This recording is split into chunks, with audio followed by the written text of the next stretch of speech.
3 կիլոմետր անկում երկնքից, 11 օր ջունգլիներում, միակ ողջ մնացածի անհավանական պատմությունը։ 92 ուղևորներից միայն մեկն էր ողջ մնացել, 17-ամյա աղջիկ։ Այս պատմությունը հրաշքի մասին չէ, սա գիտելիքի, տոկունության և անհավանական կամքի մասին պատմություն է, որը ստիպում է վերանայել մարդու հնարավորությունների սահմանները։ Գիտակցությունը վերադառնալուն պես նրան դիմավորեց լռությունը, բայց դա խաղաղ լռություն չէր։ Դա ծանր, խլացնող լռություն էր, որը փոխարինել էր շարժիչների աղմուկին ու մարդկանց վերջին ճիչերին։ Աչքերը բացելով նա տեսավ երկնքի մի փոքրիկ կտոր ծառերի խիտ սաղարթի մեջից։ Նա դեռ ամրակապված էր նստատեղին, միայն թե այլևս ինքնաթիռի ներսում չէր։ Նրա նստատեղը խրված էր Ամազոնի անանցանելի կանաչի մեջ, մի վայրում, որտեղ բնությունը գեղեցիկ է թվում միայն հեռվից։ Վթար, որը չպետք է ունենար ողջ մնացած։ 1971 թվականի դեկտեմբերի 24-ին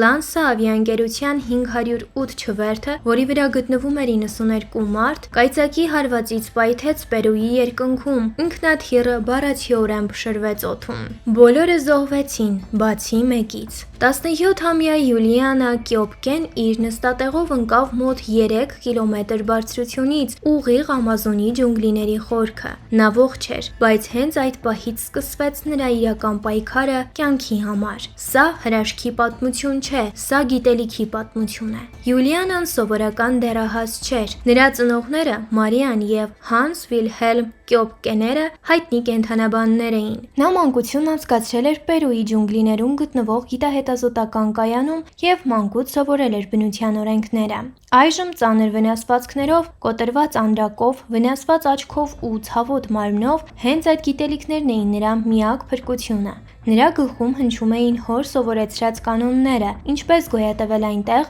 որտեղ սխալը նշանակում է մահ։ 11 օր դժոխքի միջով։ Նրա սնունդը մեկ փոքրիկ տոպրակ կոնֆետ էր, որը գտել էր վթարի բեկորների մեջ։ Նա քայլում էր ջրով, գետակների միջով, որովհետև գիտեր, այդպես ավելի քիչ է հավանական հանդիպել օձերի ու սարդերի։ Գիշերները տանջում էին մոծակները, ցերեկը անտանելի շոգը։ Ջունգլիները կենդանի էին կապիկների ճիչերով, անծանոթ ձայներով, յագուարների մռնչյունով։ Բայց ամենասարսափելին դեռ առջևում էր։ Նրա թևի բաց վերքի մեջ ճանճերը ձվեր էին դրել։ Վերքը լցվել էր ворթերով, որոնք բառացիորեն սկսում էին սնվել կենդանի հյուսվածքներով։ Ցավը անտանելի էր։ Հիշելով, թե ինչպես էր հայրը նման իրավիճակում բուժել իրենց շանը, Յուլիանան գտավ ինքնաթիռի վառելիքի մնացորդներ և բենզին լցրեց վերքի վրա։ Ցավից գրեթե կորցնելով գիտակցությունը, նա ձեռքով հանեց իր մարմնից շուրջ 35 ворթ։ Մարդկային առաջին հետքը։ 10-րդ օրը ուժասպառ ու հազիվ շարժվելով նա նկատեց ափին կապված նավակ։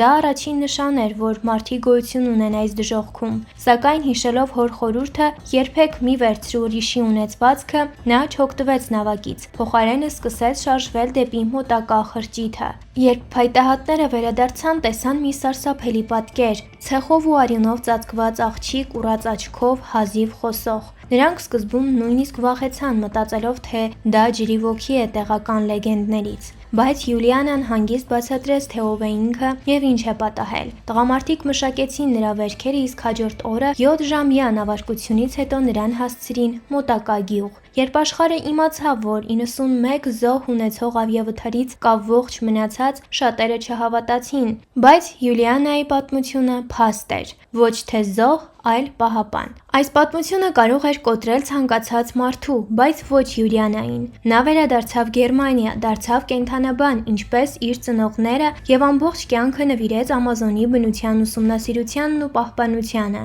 Այն ջունգլիները, որոնք քիչ էր մնում խլեին նրա կյանքը, դարձան նրա կյանքի առաքելությունը։ Ես վաղուց ներել եմ ինքնաթիռին, ասում է նա, բայց երբեք չեմ կարողանա հասկանալ, թե ինչու է մարդկությունն այդքան համառորեն ոչնչացնում իր սեփական տունը, բնությունը։ Սա պատմություն է այն մասին, որ գիտելիքը կարող է ուժեղ լինել զենքից, կամքը ամուր պողպատից, իսկ մարդկային հոգին ի զորու վերածել ամենամեծ ողբերգությունը, կյանքի ամենախորը իմաստի